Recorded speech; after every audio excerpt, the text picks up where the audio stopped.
Bill पर voting होने वाली है। सुबह 12 बजे से वक्फ बिल पर लगातार चर्चा यहां पर चल रही है और दो बार ऐसा हुआ, हालांकि ये चर्चा 8 घंटे की थी, लेकिन 2 बार इस चर्चा का समय जो है वो बढ़ाया गया है और अभी कुछ ही देर में बस वोटिंग होने वाली है। ये बड़ी खबर आपको बता रहे हैं, बस कुछ ही देर में वक्फ संशोधन बिल पर वोटिंग होने वाली है। सुबह से चर्चा का दौर जो चला है, इसमें हमने सुना कि केंद्रीय गृह मंत्री अमित शाह ने भी बात कही, कुछ देर पहले असदुद्दीन ओवैसी भी अपनी बात रख रहे थे।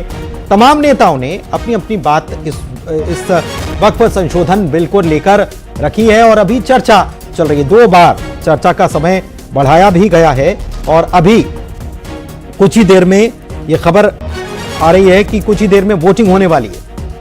थोड़ी देर में वक्फ संशोधन बिल जो केंद्र सरकार लेकर आई है और इसको लेकर पूरे देश में अलग अलग तरीके से, तमाम तरीके से प्रतिक्रियाएं जो हैं वो तो देखने को मिल ही रही हैं। लेकिन अमित शाह ने, देखिए, एक बड़ी खबर यह है कि बिल की कॉपी फाड़ दी गई।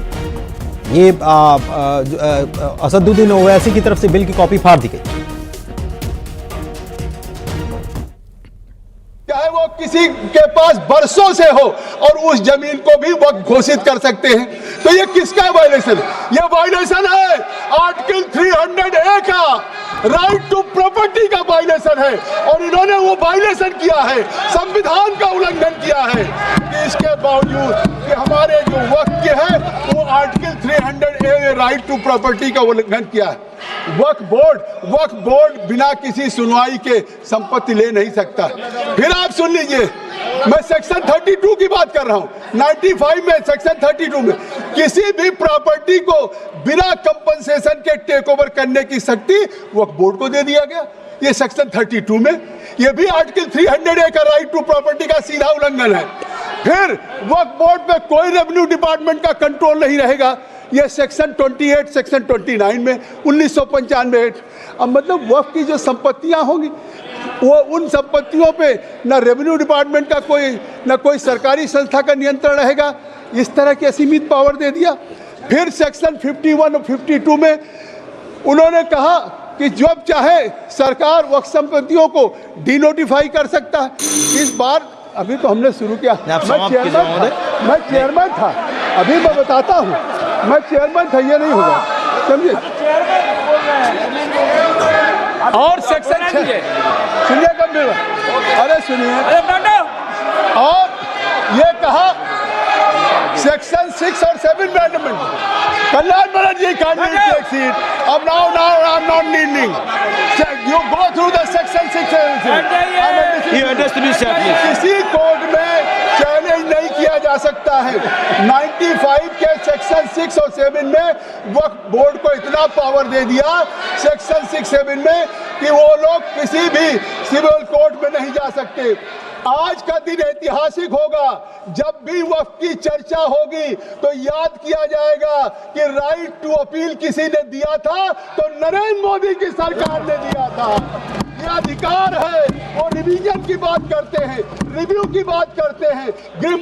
बड़ी खबर आपको बता दें, ओवैसी ने लोकसभा में वक्फ बिल को फाड़ा है। मैं इस कानून को फाड़ता हूं, आप ही जज होंगे और आप ही फैसला करेंगे, ठीक नहीं। 172 वक्फ संपत्ति एएसआई के दायरे में है, ओवैसी ने कहा है, और यह बिल अनुच्छेद 14 का साफ साफ उल्लंघन है और इसको फाड़ दिया गया। ओवैसी के द्वारा मदरसों को निशाना बनाया जा रहा है, यह भी ओवैसी ने कहा है, और इसका मकसद मुसलमानों को जलील कर, तमाम चीजें उनकी तरफ से यह कही गई है और कहा है कि आप ही जज होंगे और आप ही फैसला करेंगे। 172 वक्फ संपत्तियां तो आर्कियोलॉजिकल सर्वे ऑफ इंडिया के पास है और यह बिल अनुच्छेद 14 का उल्लंघन है। उन्होंने ये भी कहा मदरसों को निशाना बनाया जा रहा है इसके जरिए, ये भी उन्होंने कहा है और काफी देर तक उन्होंने अपनी बात रखी है।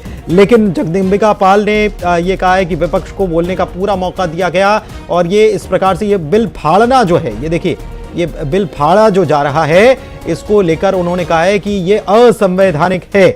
लोकसभा में वक्फ बिल पर कुछ ही देर में वोटिंग होने वाली है। उसके पहले जगदम्बिका पाल जो चेयरमैन थे, उन्होंने ये बात कही है। ओवैसी ने लोकसभा में वक्फ बिल को फाड़ दिया।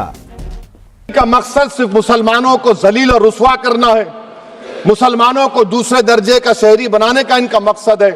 सर, अगर आप हिस्ट्री को पढ़ेंगे तो महात्मा गांधी उस वक्त के व्हाइट अफ्रीका में सफेद फम अफ्रीका के कानून को महात्मा गांधी ने कहा था कि ये मेरा कॉन्शियंस इसको मानता नहीं, मैं इस कानून को कबूल नहीं करता हूं। तो महात्मा गांधी ने क्या किया, उन्होंने उस कानून को फाड़ दिया, तो मैं गांधी की तरह इस कानून को फाड़ता हूं। ये अनकॉन्स्टिट्यूशनल है सर। इस देश में